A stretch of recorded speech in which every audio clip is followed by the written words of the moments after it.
ಮತ್ತೆ ಚಿತ್ರರಂಗ ಎಲ್ಲೋ ಅಪ್ಪಾಜಿಯವ್ರ ಬಗ್ಗೆ ಎಷ್ಟು ಪ್ರೀತಿ, ವಿಶ್ವಾಸ, ಗೌರವವನ್ನ ಇಟ್ಟಿತ್ತೋ, ಈ ವಿಚಾರಕ್ಕೆ ಬಂದಾಗ ಚಿತ್ರರಂಗ ಕೋಆಪರೇಟ್ ಮಾಡಿಲ್ಲ. ಬರೀ ಅಭಿಮಾನಿಗಳು ಮಾತ್ರ ಒಂದಷ್ಟು ಮಾತನಾಡಿದ್ರು, ಹೊಟ್ಟೆ ಉರ್ಕೊಂಡು ಕಷ್ಟಪಟ್ರು ಸರ್. ಚಿತ್ರರಂಗದ ಬಗ್ಗೆ, ಚಿತ್ರರಂಗದಲ್ಲಿ ನಡೆಸ್ಕೊಂಡಿದ್ದ ರೀತಿ, ಈ ಒಂದು ವಿಚಾರವನ್ನ ನಿಮ್ಗೆ ಬೇಸರ ಇದೆಯಾ ಸರ್ ಇದ್ರ ಬಗ್ಗೆ? ಇಲ್ಲಮ್ಮ, ಆ ಥರದ್ದೇನು ಬೇಸರ ಇಲ್ಲ. ತುಂಬಾ ಜನ ಸಿಟ್ಟು, ಬೇಸರ? ಇಲ್ಲ ಇಲ್ಲ ಇಲ್ಲ ಇಲ್ಲ. ಸಿಟ್ಟು ಅಂದ್ರೆ ಯಾರು ಮುಂದಕ್ಕೆ ಬಂದಿಲ್ಲ ಸರ್. ಈಗ ಏನೋ ಒಂದು ಸಮಸ್ಯೆ ಆದಾಗ ಒಂದಷ್ಟು ಗುಂಪು ಬಂದ್ಬಿಡುತ್ತೆ, ಒಂದಷ್ಟು ಸಂಘಟನೆಗಳು ಬಂದ್ಬಿಡುತ್ತೆ, ಅದನ್ನ ಸರಿ ಮಾಡ್ಬೇಕಂತ ಹೋರಾಡ್ತಾರೆ. ನಾವು ನೋಡ್ತಾ ಇದ್ವಿ, ತಾವೇ ಬಂದು ಮಾತನಾಡ್ತಾ ಇದ್ರಿ, ಮಾಧ್ಯಮಗಳ ಬಳಿ ಮಾತನಾಡ್ತಾ ಇದ್ರಿ, ತಾವೇ ಹೋರಾಟವನ್ನ ಮಾಡ್ತಾ ಇದ್ರಿ. ಅಷ್ಟೊಂದು ಸಾಥ್ ಕೊಟ್ಟಿಲ್ಲ ಅಂತ ಅನಿಸ್ತಿದೆ ಸರ್. ಒಂದು ಅಪ್ಪ ಯಾವಾಗಲೂ ಹೇಳೋರು, ಹ್ಮ್ ಡೋಂಟ್ ಎಕ್ಸ್ಪೆಕ್ಟ್, ಜಸ್ಟ್ ಅಕ್ಸೆಪ್ಟ್ ಅಂತ. ಅಪೇಕ್ಷೆ ಇಟ್ರೇನೆ, ನಿರೀಕ್ಷೆ ಇದ್ರೇನೆ ಸಮಸ್ಯೆ. ಅವ್ರು ಬರಬೇಕಾಗಿತ್ತು, ಇವ್ರು ಬರಬೇಕಾಗಿತ್ತು, ಯಾಕೆ? ನೀವು ಹೇಳಿದ್ರೆ ನಾನು ನಾನು ಅಮ್ಮ ನಾನು ಇರ್ತಾ ಇದ್ವಿ ಅಲ್ವಾ? ನಾವಿದ್ವಲ್ಲ, ಕರೆಕ್ಟ್ ಸರ್. ನಾವಿದ್ವಲ್ಲಮ್ಮ, ಇನ್ನೇನು? ನಾವು ಬೇರೆಯವ್ರು ಬರ್ತಾರೆ ಅಂತ ಯಾಕೆ ಕಾಯೋಣ? ನಮ್ಮಲ್ಲೇ ಶಕ್ತಿ ಇದೆ ಅಲ್ಲ. ಆದ್ರೂ ಡಾಕ್ಟರ್ ವಿಷ್ಣುವರ್ಧನ್ ಅವರ ಕೊಡುಗೆ, ಅವ್ರು ಇದಾರಲ್ಲ ನಮ್ಮ ಜೊತೆಯಲ್ಲಿ, ಅವ್ರ ಶಕ್ತಿನೇ ಇದೆ ಅಲ್ಲ. ಇನ್ನೇನು? ಇವ್ರು ಬರ್ಬೇಕು, ಅವ್ರು ಬರ್ಬೇಕು ಅನ್ನೋ ಅಪೇಕ್ಷೆ ಯಾಕೆ? ಬೆಂಗಳೂರಲ್ಲಿ ಆಗ್ಬೇಕಾಗಿತ್ತು, ಅದು ಆಗಿಲ್ಲ. ಅದಕ್ಕೂ ಕೂಡ ನಾವು ಸಾಕಷ್ಟು ಪ್ರಯತ್ನ ಪಟ್ಟಿದ್ದೀವಿ. ಅದು ಆಗದೇ ಇದ್ದ ಪಕ್ಷದಲ್ಲಿ ಆಗೋದೇ ಇಲ್ಲ ಅಂತ ನಮ್ಮ ಮಾನ್ಯ ಮುಖ್ಯಮಂತ್ರಿಗಳು ಹೇಳದ ಮೇಲೇನೆ ನಾವು ಅಲ್ಲಿ ಹೋಗಿದ್ದು. ಅಲ್ಲಿ ಹೋಗೋಕ್ಕೂ ಮುಂಚೆ ಸುಮಾರು ಜಾಗಗಳದ್ದು ಒಂದಿಷ್ಟು ಸಮಸ್ಯೆಗಳು ಸರ್ಕಾರ ಮನಸ್ಸು ಮಾಡಿದ್ರೆ ಆಗ್ತಿತ್ತೇನೋ ಸರ್. ಅಲ್ಲೇನಾದ್ರೂ ಒಂದ್ ರೀತಿ ಒಂದು ಪಿತೂರಿ ನಡೀತಾ ಸರ್ ಆ ಜಾಗವನ್ನ ಬಿಟ್ಕೊಡೋದಕ್ಕೆ? ಯಾಕಂದ್ರೆ ಅದು ನೆನಪು ಸರ್. ಅದು ಇಲ್ಲ, ಆಗ್ತಿತ್ತು ಅನ್ನೋ ದೃಷ್ಟಿಯಲ್ಲೇ ನಾವು ಪ್ರಯತ್ನ ಪಟ್ವಿ. ಇಲ್ಲೂ ಅಂದ್ರೆ ಇಲ್ಲಿ ಆಗ್ತಿತ್ತು, ಆಗಬೇಕು ಅನ್ನೋ ದೃಷ್ಟಿಯಲ್ಲಿ ನಾವು ಪ್ರಯತ್ನ ಪಟ್ಟಿದ್ದು. ಆದರೆ ಅದು ಆಗಲಿಲ್ಲ ಅನ್ನೋದೇ ಸತ್ಯ. ಆಗಲಿಲ್ಲ ಅದು. ಆದರೆ ಹಾಗಂತ ಸರ್ಕಾರ ಏನು ಸಾಥ್ ಕೊಟ್ಟಿಲ್ಲ ಅನ್ನೋದು ತಪ್ಪಾಗತ್ತೆ. ಬಾಲಣ್ಣವ್ರ ಕುಟುಂಬದ, ಬಾಲಣ್ಣವ್ರ ಮೇಲೇನೆ ಸರ್ಕಾರಕ್ಕೆ ಸಾಕಷ್ಟು ಗೌರವ ಇದ್ದಿದ್ದರಿಂದ ಅವರು ಆ ಕಠಿಣ ಒಂದು ಕ್ರಮ ತಗೊಳ್ಳಿಲ್ಲ. ಕಠಿಣ ಕ್ರಮ ತಗೊಳ್ಳಿಲ್ಲ ಅಂತ ನಾನು ಹೇಳಬಹುದು. ಯಾಕಂದರೆ ಬಾಲಣ್ಣವ್ರ ಮೇಲೆ ಇರ್ತಕ್ಕಂಥ ಒಂದು ಗೌರವದ ಮೇಲೆ, ಹಾಗಾಗಿ ಅವ್ರ ಕುಟುಂಬದವ್ರ ಮೇಲೂ ಕೂಡ ಅವ್ರ ಒಂದು ಗೌರವ ಇದ್ದಿದ್ದರಿಂದ ಆ ಒಂದು ಕಠಿಣ ಕ್ರಮ ತಗೊಂಡಿಲ್ಲ. ಆದರೆ ಸರ್ಕಾರ ತುಂಬ ಸಾಥ್ ಕೊಟ್ಟಿದೆ ನಮಗೆ. ಈಗ 5.5 ಎಕರೆ ಜಾಗ ಮೈಸೂರಲ್ಲಿ ಕೊಟ್ಟಿದ್ದು ಸರ್ಕಾರನೇ. ಅದರಲ್ಲಿ 14 ಕೋಟಿ ವೆಚ್ಚದಲ್ಲಿ ಸ್ಮಾರಕ ಮಾಡಿದ್ದು ಸರ್ಕಾರನೇ. 14.3 ಕಿಲೋಮೀಟರ್ ಉದ್ದದ ರಸ್ತೆಗೆ ಈಗ ಕರ್ನಾಟಕ ರತ್ನ ಸಾಹಸ ಸಿಂಹ ಡಾಕ್ಟರ್ ವಿಷ್ಣುವರ್ಧನ್ ಅಂತ ರಸ್ತೆ ಇರೋದು. ಬಹುಶಃ ನಾನು ಮೊನ್ನೆ ಎಲ್ಲ ನೋಡ್ತಾ ಇದ್ದೆ, ಇಡೀ ಜಗತ್ತಲ್ಲಿ ಅತಿ ಉದ್ದದ ರಸ್ತೆಗೆ ಒಬ್ಬ ಸೆಲಿಬ್ರಿಟಿ, ಒಬ್ಬ ಕಲಾವಿದನ ಹೆಸರು ಇರ್ತಕ್ಕಂಥದ್ದು, ಅತಿ ಉದ್ದದ ರಸ್ತೆಯಲ್ಲಿ ಇದು 2ನೇ ಸ್ಥಾನದಲ್ಲಿದೆ.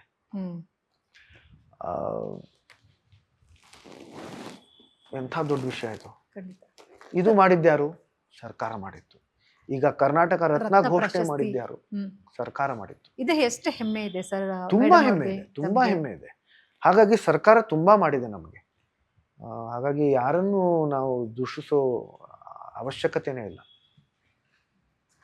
ನಾವು ಸ್ವಲ್ಪ ತಮ್ಮ ಕುಟುಂಬದ ಬಗ್ಗೆ ಮಾತನಾಡೋದಕ್ಕೆ ಅಂತ ಹೇಳಿದ್ರೆ, ಜ್ಯೇಷ್ಠ, ಶ್ಲೋಕ, ಮುದ್ದಾದ 2 ಮಕ್ಕಳು ಸರ್.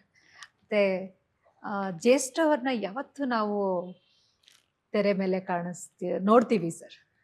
ನಿಮ್ಗಳ ಹಾರೈಕೆ ಮೇಲೆ ಇದೆ. ಅವರು ಯಾಕಂದ್ರೆ ಇತ್ತೀಚೆಗೆ ಅಷ್ಟೇ ನಾವು ಅವ್ರ ಫೋಟೋ ಶೂಟ್ ಎಲ್ಲ ನೋಡಿದ್ವಿ. ಬಹಳಷ್ಟು tall and handsome sir. So ನಾವ್ ಯಾವಾಗ ಅವರನ್ನ ತೆರೆ ಮೇಲೆ ನೋಡ್ತೀವಿ ಅಂತ ಹೇಳಿ ಬಹಳಷ್ಟು ಒಂದು ಕಾತರದಿಂದ ಇಡೀ ಕರ್ನಾಟಕನೇ ಕಾಯ್ತಾ ಇದೆ ಸರ್. Thank you.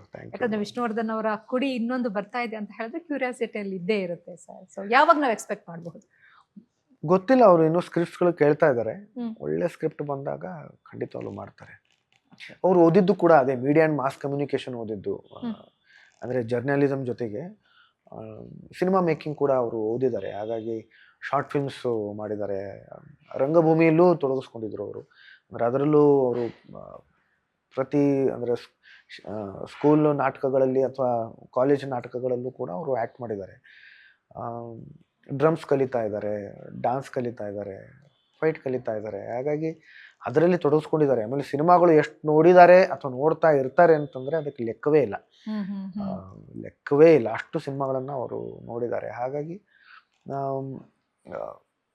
ಒಂದು ರಕ್ತದಲ್ಲೇ ಇದೆ, ಜೊತೆಗೆ ಅವರು ಅದನ್ನು ಕಲಿತಾನೂ ಇದ್ದಾರೆ. ಒಬ್ಬ ವಿದ್ಯಾರ್ಥಿಯಾಗಿ ಕೂಡ ತುಂಬಾನೇ ಅವರು ಕಲಿತಾ ಇದ್ದಾರೆ, ತೊಡಗಿಸ್ಕೊಂಡಿದ್ದಾರೆ. ಅನಿರುದ್ಧ್ ಅವರು ಒಳ್ಳೆ ಹಾಡುಗಾರರು. ನಿಮಗೆ ಬಹಳಷ್ಟು ಫೇವ್ರೆಟ್ ಆಗಿರೋಂಥ ಹಾಡು ಕೂಡ ನಮ್ಗೊಂದು ಸ್ವಲ್ಪ ಗೊತ್ತಾಗಿದೆ ಸರ್. ಹಿಂದಿ ಹಾಡೋದು. ಮತ್ತೆ ಮೇಡಮ್ ಅವರು ಸಹ ಒಳ್ಳೆ ಹಾಡುಗಾರರು ಅಂತ ಕೇಳಿದಿರಿ. ನಿಮ್ಮ ಹೌದು. ತಂದೆಯವರು ಒಳ್ಳೆ ಹೌದು. ಹಾಡುಗಾರರು ಅಂತ ಹೌದು, ಕೇಳಿದಿರಿ ಹೌದು. ಸರ್. ಅದ್ರ ಬಗ್ಗೆ ನಮ್ಮ ವೀಕ್ಷಕರ ಜೊತೆ ನಮ್ಮ ಹಂಚ್ಕೊಳ್ಳೋದಾದ್ರೆ ತಂದೆಯವರು ಯಾವಾಗಿಂದ ಸರ್ ನಿಮ್ಗೆ ಈ ಒಂದು ಹಾಡೋದು ನಂಟು ಯಾವಾಗಿಂದ ಬೆಳೆದು ಬಂತು? ಚಿಕ್ಕಂದಿಂದಲೂ ನನಗೆ ಎರಡೂ ಕೂಡ ಹ್ಮ್. ಸಂಗೀತ ಆ್ಯಂಡ್ ಅಭಿನಯ ಕೂಡ ಆ, ಚಿಕ್ಕ ಚಿಕ್ಕ ನಾಟಕಗಳಲ್ಲಿ ನಮ್ಮ ತಾಯಿನೇ ಬರಿತಾ ಇದ್ರು, ಅದರಲ್ಲಿ ನಾನು ಅಭಿನಯಿಸ್ತಾ ಇದ್ದೆ. ಹಾಡು ಕೂಡ ನಮ್ಮ ತಂದೆ ತುಂಬ ಚೆನ್ನಾಗಿ ಹಾಡ್ತಾರೆ. ಹಾಗಾಗಿ ಅವರಿಂದ ಸಂಗೀತ ಬಂತು, ಸಂಗೀತ ಆ್ಯಂಡ್ ಆರ್ಕಿಟೆಕ್ಚರ್. ನಾನು ಇಂಟೀರಿಯರ್ ಡಿಸೈನರ್, ಹಾಗಾಗಿ ಆ ಒಂದು ಚಿತ್ರಕಲೆ ಕೂಡ ಬಂತು. ನಮ್ಮ ತಾಯಿಯಿಂದ ಅಭಿನಯ ಬಂತು, ಅವರು ತುಂಬ ಚೆನ್ನಾಗಿ ಹಾಡ್ತಾರೆ by the way. ಹಾಗಾಗಿ ಸಂಗೀತ ಆ್ಯಂಡ್ ಅಭಿನಯ ಎರಡೂ ಇತ್ತು.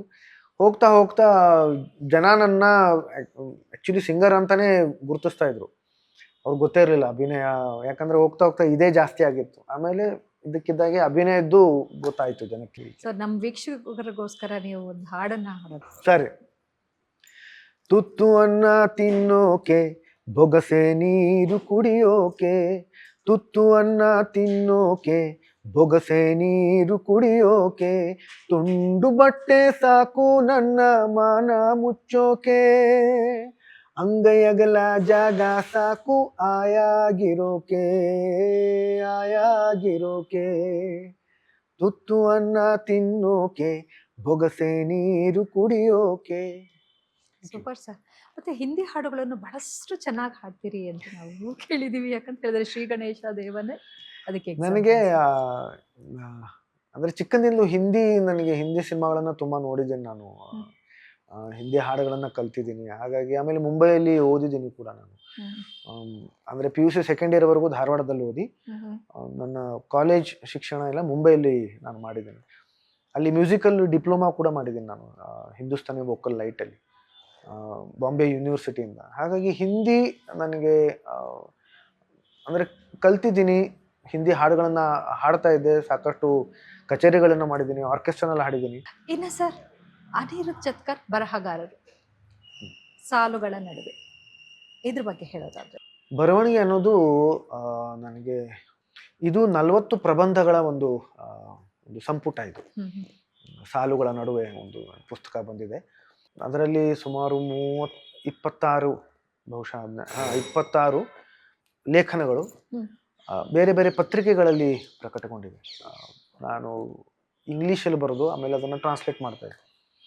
ಸೊ ಇಂಗ್ಲೀಷ್ ಬಹುಶಃ ಅಂದರೆ ಅದರಲ್ಲಿ ಬಹುತೇಕ ಲೇಖನಗಳು ಇಂಗ್ಲೀಷಲ್ಲಿ ಪ್ರಕಟಗೊಂಡಿವೆ. ಕೆಲವುದು ನೇರವಾಗಿ ಕನ್ನಡದಲ್ಲೇ ಬರೆದಿರೋದು, ಅದು ಕೂಡ ಕನ್ನಡ ಪತ್ರಿಕೆಗಳಲ್ಲಿ ಬಂದಿವೆ. ಸಾವಣ್ಣ ಪಬ್ಲಿಕೇಶನ್ಸ್ ಅನ್ನೋರು ಅವ್ರ ಜೊತೆಯಲ್ಲಿ ಮಾತುಕತೆ ಆಗ್ತಿರ್ಬೇಕಾದ್ರೆ, ನೀವು ನನಗೆ ಒಂದಿಷ್ಟು ಕೊಡಿ, ನಾನು ಇದನ್ನು ಪ್ರಕಟಗೊಳಿಸ್ತೀನಿ ಅಂತ ಹೇಳಿದ್ರು. ಎಷ್ಟು ಬೇಕಾಗ್ಬೋದು, ಒಂದು 40 ಬೇಕಾಗಬಹುದು ಅಂತಂದರು. ಸೊ ಮಿಕ್ಕಿದ್ದೆಲ್ಲ ನಾನು ಪತ್ರಿಕೆಗಳಿಗೆ ಕೊಡದೆ ನೇರವಾಗಿ ಅವ್ರಿಗೆ ಕೊಟ್ಟೆ. ಸೊ ಮಿಕ್ಕಿದ್ದೆಲ್ಲ ಸೇರಿ ಒಟ್ಟು 40 ಪ್ರಬಂಧಗಳ ಒಂದು ಸಂಪುಟ ಅದು ಆಗಿದೆ. ಬರವಣಿಗೆ ಅಂತಂದರೆ ನನಗೆ ಅದು ಪ್ರಾರಂಭ ಆಗಿದ್ದು ಬಹುಶಃ 2009ರಲ್ಲಿ. ನಾನು ಇಜ್ಜೋಡು ಅನ್ನೋ ಒಂದು ಸಿನಿಮಾ ಮಾಡಿದೆ, MS ಸತ್ಯು ಸರ್ ಅವ್ರದ್ದು. ಅವರ ಒಂದು ಎಲ್ಲ ಬೌಂಡ್ ಸ್ಕ್ರಿಪ್ಟೇ ಇರುತ್ತೆ ಆ ಟೈಮಲ್ಲೆಲ್ಲ ಅವ್ರದ್ದು ಎಲ್ಲ. ಅದರಲ್ಲಿ ನನ್ನ ಒಂದು ಸಂಭಾಷಣೆ ಏನಿತ್ತು, ಅದು ನನಗೆ ಅನಿಸ್ತು ಇದು ಒಂದು ಸ್ವಲ್ಪ ಬೇರೆ ರೀತಿಯಲ್ಲಿ ಬರೆದ್ರೆ ಇನ್ನೂ ಚೆನ್ನಾಗಿರುತ್ತೆ ಅಂತ. ಹಾಗಾಗಿ ಅವರನ್ನು ಕೇಳಿದೆ, ನಾನು ಇದನ್ನು ಬೇರೆ ರೀತಿಯಲ್ಲಿ ಬರೀಲ ನಾನು ಅಂತ. ಬರೀರಿ ಅಂತಂದರು. ಬರೆದೆ. ಸರ್ ಕೇಳ್ತೀರಾ? ಇಲ್ಲ, ಯು ಆ್ಯಕ್ಟ್ ಅಂತಂದರು. he didn't even listen what I had written or read what I had written. So ನೇರವಾಗಿ ಕ್ಯಾಮ್ರಾ ಆನ್ ಮಾಡಿ ಯು ಆ್ಯಕ್ಟ್ ಅಂತಂದರು. ಸೊ ಅದನ್ನು ಆ್ಯಕ್ಟ್ ಮಾಡಿದೆ, ಇದನ್ನು ಮಾತುಗಳನ್ನು ಹೇಳ್ಕೊಂಡು ಇಷ್ಟಪಟ್ಟರು ಅವರು. ಗುಡ್ ಅಂತಂದರು ಅವರು. So that was my first tap. ನನಗೆ ಸಿಕ್ಕಿರ್ತಕ್ಕಂಥ that was my first encouragement, first praise for my writing. ಅಲ್ಲಿಂದ ನನ್ನ ಈ ಒಂದು ಬರವಣಿಗೆ ಒಂದು ಪ್ರವಾಸ ಪ್ರಾರಂಭ ಆಯಿತು. ಅದಾದಮೇಲೆ ಈ ಪ್ರಬಂಧಗಳು, ಆಮೇಲೆ ಭಾರತೀಯ ಮರ ಸಾಕ್ಷ್ಯಚಿತ್ರ, ಅದು ಸುಮಾರು 2 ಗಂಟೆ 21 ನಿಮಿಷದ್ದು ಸಾಕ್ಷ್ಯಚಿತ್ರ. ಅದು ಬರೆದಿದ್ದು ನಾನೇ. ಅಂದರೆ ಪರಿಕಲ್ಪನೆ, ಬರವಣಿಗೆ, ಆ, ನಿರ್ದೇಶನ ಎಲ್ಲವೂ ನಂದೇ. ಅದು ಕಿರುಚಿತ್ರಗಳನ್ನು ಬರೆದು ನಿರ್ದೇಶನ ಮಾಡಿದೆ. ಈಗ ಈ ಸಾಲುಗಳ ನಡುವೆದು ಅದರದ್ದು ಇಂಗ್ಲಿಷ್ ವರ್ಜನ್ ಬರ್ತಾ ಇದೆ. ಅದು ಬಹುಶಃ ಜನವರಿ ತಿಂಗಳಲ್ಲಿ ಅದು ಬಿಡುಗಡೆ ಆಗುತ್ತೆ, ಪ್ರಕಟಗೊಳ್ಳುತ್ತೆ. ಅದಾದಮೇಲೆ ಒಂದು ಕಾದಂಬರಿ ಬರಿತಾ ಇದ್ದೀನಿ. ಅದು ಸುಮಾರು ಒಂದು 3-4 ವರ್ಷ ಆಗಿರ್ಬೇಕು, ಅದಕ್ಕೆ ಬರಿತಾನೆ ಇದ್ದೀನಿ. ಅದು ಬೇರೆ ಬೇರೆ ಬೇರೆ ವರ್ಜನ್ಸ್ ಆಯ್ತು. ಅಂತ ಒಂದು ವಿಷಯ ಏನಿದೆ ಸರ್ ಇಷ್ಟು ದಿನಗಳ ಕಾಲ ಸಮಯ ತೆಗೆದುಕೊಳ್ತಾ ಇದೆ? I don't know. ಅದು ಒಂದೊಂದು ಫುಲ್ಫಿಲ್ ಅನಿಸ್ತಾ ಇಲ್ವಾ ಸರ್? ಇಲ್ಲ, ಒಂದು ವರ್ಷನ್ ಆದ್ಮೇಲೆ ಇನ್ನೊಂದ್ಸತಿ ಅದನ್ನು ತಿರ್ಗಾ ನೋಡಿದಾಗ ಇನ್ನೂ ಪಾಲಿಶ್ ಮಾಡಬೇಕು ಅಂತ ಅನ್ಸುತ್ತೆ. ಇನ್ನೂ ಏನೋ ಬರುತ್ತೆ, ತಲೆಗೆ ಬರುತ್ತೆ. ಅದು ಇನ್ನೂ ಏನೋ ಸೇರಿಸ್ತಾ ಹೋಗ್ತೀನಿ. ಹಾಗೆ 3-4 ವರ್ಷ ಆಯ್ತು. ಆಮೇಲೆ ಇನ್ನೊಂದೇನು ಅಂತಂದ್ರೆ, because I am occupied with so many other things as well. ಈಗ ಆಕ್ಟಿಂಗ್ ಇರುತ್ತೆ ಅಥವಾ ಬೇರೆ ಬೇರೆ ಕೆಲಸಗಳು. ಅದರಿಂದ ಏನಾಗುತ್ತೆ, ನನಗೆ ಕಂಟಿನ್ಯೂಸ್ ಆಗಿ ಬರೆಯೋಕೆ ನನಗೆ ಸಮಯ ಸಿಗಲ್ಲ. ಮಧ್ಯ ಒಂದಿಷ್ಟು ಗ್ಯಾಪ್ಗಳು ಆಗ್ತವೆ. ಆವಾಗ ಏನು ಬರೆಯೋಕೆ ಆಗಲ್ಲ ನನಗೆ. ಹಾಗಾಗಿ ಸ್ವಲ್ಪ ಸಮಯ ತಗೊಳತ್ತದು. ಆದರೆ I am extremely happy with the outcome because I enjoy each and every moment. ಈಗ ಆ್ಯಕ್ಟ್ ಮಾಡ್ತಿರ್ಬೇಕಾದ್ರೆ ಯಾರೋ ಬರ್ದಿರೋ ಮಾತುಗಳು, ನಿರ್ದೇಶಕರು ಇದ್ದಾರೆ, ದೊಡ್ಡ ತಂಡನೇ ಇರುತ್ತೆ. ಒಬ್ಬರೇ ನಿಂತ್ಕೊಂಡೇನು ಮಾಡಲ್ಲ, ಅದು ಸುಮಾರು ಜನ ಇರ್ತಾರೆ ಅದರ ಹಿಂದೆ. ನಮ್ಮ ಕೋಸ್ಟಾರ್ಸ್ ಕೂಡ ಇರ್ತಾರೆ. ಅವ್ರ ಜೊತೆಯಲ್ಲಿ ಒಂದು ಪ್ರತಿಸ್ಪಂದನೆ ಕೂಡ ಇರುತ್ತೆ. ಅದು ತುಂಬ ಮುಖ್ಯ ಆಗುತ್ತೆ. ಎದುರುಗಡೆ ಇರೋ ಒಬ್ಬ ಕಲಾವಿದನೇ ಇಲ್ಲ ಅಂತಂದರೆ ನೀವು ಅಭಿನಯಿಸೋದು ಬಹಳ ಕಷ್ಟ ಆಗುತ್ತೆ. ಅವ್ರು ಒಳ್ಳೆ ನಟರಾಗಿದ್ದರೆ ನಿಮ್ಮ ಅಭಿನಯ ಇನ್ನೂ ಚೆನ್ನಾಗುತ್ತೆ. ಹ್ಯಾವಿಂಗ್ ಸೆಡ್ ದಿಸ್, ಈಗ ಯಾರ್ದೋ ಮಾತುಗಳು ನಾನು ಹೋಮ್ವರ್ಕ್ ಕೂಡ ಮಾಡ್ಕೊಂಡು ಹೋಗಿರ್ತೀನಿ. ಆದರೆ ಅದು ಅಭಿನಯಿಸ್ತಿರ್ಬೇಕಾದ್ರೆ ಅದು ಬೇರೆ ಥರನೇ ಆಗಿರುತ್ತೆ. ನನಗೇ ಗೊತ್ತಿರಲ್ಲ ಅದು. ಅರೆ ಈ ಥರ ಆಗೋಯ್ತಾ ಈ ಸೀನು ಅಂತ ನನಗೆ ಎಷ್ಟೋ ಸಲ ಅನಿಸಿದೆ. ನಾನು ಅನ್ಕೊಂಡಿರಲಿಲ್ಲ. ನಾನು ಹೋಮ್ವರ್ಕ್ ಮಾಡ್ಕೊಂಡು ಹೋಗಿರ್ತೀನಿ, ಆದರೂ ನನಗೆ ಗೊತ್ತಿರಲ್ಲ ಅದು ಈ ಥರ ಆಗೋಯ್ತಾ. ಇದು ಒಂದು ಬೇರೆನೇ ಸಂತೋಷ ಆಯಿತು. ಖಂಡಿತ ಸರ್. ಹಾಡ್ತಿರ್ಬೇಕಾದ್ರೂ ಕೂಡ ಅಷ್ಟೇ, ಅದು ಬೇರೆನೇ ಸಂತೋಷ ಕೊಡುತ್ತೆ ನಿಮಗೆ. ಹಾಡಿನ ಬಗ್ಗೆ ತುಂಬ ಜನ ಹೇಳ್ತಾರೆ, ಯಾಕೆ ಭಜನೆ ಕೀರ್ತನೆ ಎಲ್ಲ ಯಾಕೆ ಇವುಗಳು? ದೇವರ ಒಂದು ನಾಮ ಹೇಳ್ತಿರ್ಬೇಕಾದ್ರೆ ಯಾಕೆ ಸಂಗೀತದ ಮುಖಾಂತರ ಹೇಳ್ತಾರೆ? ಹಂಗೆ ಹೇಳ್ಬೋದಲ್ಲ, ಸಂಗೀತದ ಮುಖಾಂತರ ಯಾಕೆ? ತಕ್ಷಣ ನೀವು ಹೋಗ್ತಿರಂತೆ, instantly you reach the almighty. ಎಲ್ಲರಿಗೂ ಅರ್ಥ ಆಗುವಂಥ ಭಾಷೆ ಸಂಗೀತ. Go closer to the almighty instantly. ತುಂಬ ಬೇಗ, 2 ನಿಮಿಷದಲ್ಲಿ 3 ನಿಮಿಷದಲ್ಲಿ ಹೀಗೆ. ಬರವಣಿಗೆ ಮಾಡ್ತಿರ್ಬೇಕಾದ್ರೆ there is nothing, just white paper, ಮತ್ತೆ ಏನೂ ಇಲ್ಲ ಅಲ್ಲಿ. ನೀವೇ ಬರಿಬೇಕು, ಇಂದ ನೀವೇ ಶುರು ಮಾಡ್ಕೋಬೇಕು ಅದನ್ನು. ಸೊ ಇದನ್ನೆಲ್ಲ ಬರೆದಾದ್ಮೇಲೆ ನಾನು ಬರೋದ್ನಾ ಅಂತ ಅನ್ಸುತ್ತೆ. ಸರ್, ಎಲ್ಲ ನಿಮ್ಮ ಬ್ಯುಸಿ ಶೆಡ್ಯೂಲ್ ಸರ್, ಎಲ್ಲ ನಿಮ್ಮ ಬ್ಯುಸಿ ಶೆಡ್ಯೂಲ್ ನಡುವೆ ಮೇಡಮ್ ನಿಮಗೆ ಯಾವ ರೀತಿ ಕೋಆಪ್ರೇಟ್ ಮಾಡ್ತಾರೆ? ಯಾಕಂದರೆ ಅವ್ರು ಇಂಪಾರ್ಟೆಂಟ್ ಸರ್. ಯಾಕಂದರೆ ಮಕ್ಕಳು ನಿಮ್ಮನ್ನು ಎಲ್ಲ ಬ್ಯಾಲೆನ್ಸ್ ಮಾಡ್ಬೇಕಂತ ಹೇಳಿದ್ರೆ ಒಬ್ಬ ಮಡದಿಯ ಪಾತ್ರ ಸಾಕಷ್ಟು ಮುಖ್ಯ. ಅವ್ರ ಬಗ್ಗೆ ನೀವು ಹೆಮ್ಮೆಯಿಂದ ಹೇಳೋದು? ಅವ್ರ ಸಪೋರ್ಟ್ ಇಲ್ಲದೆ ಇದ್ದಿದ್ದರೆ ನಾನು ಬಹುಶಃ ಈ ಕ್ಷೇತ್ರದಲ್ಲಿ ಉಳ್ಕೋತಾನೆ ಇರಲಿಲ್ಲಮ್ಮ. ನಾನು ಬೇರೆದೇನೋ ಶುರು ಮಾಡ್ಕೊಳ್ತಾ ಇದ್ದೆ, ಬೇರೆದೇನೋ ಮಾಡ್ತಾ ಇದ್ದೆ.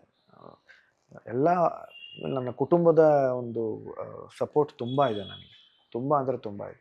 ನಮ್ಮ ತಂದೆ ತಾಯಿ, ಅಪ್ಪ ಅಮ್ಮ, ನಮ್ಮ ಕೀರ್ತಿಯವರು, ನನ್ನ ಔಟ್ಲುಕ್ ಕೂಡ ಚೇಂಜ್ ಮಾಡಿದ್ದು ನಮ್ಮ ಕೀರ್ತಿಯವರೇ. ಅವರು ಆ ಕಾಸ್ಟ್ಯೂಮ್ಸ್ ಎಲ್ಲ ಕೊಟ್ಟಿದ್ದು ಎಲ್ಲ ಕೀರ್ತಿಯವರು. ಮಕ್ಕಳು ಅವ್ರದ್ದು continuously the keep on encouraging me, supporting me. So ಎಲ್ರದ್ದು ತುಂಬಾ ನನಗೆ ಸಪೋರ್ಟ್ ಇದೆ.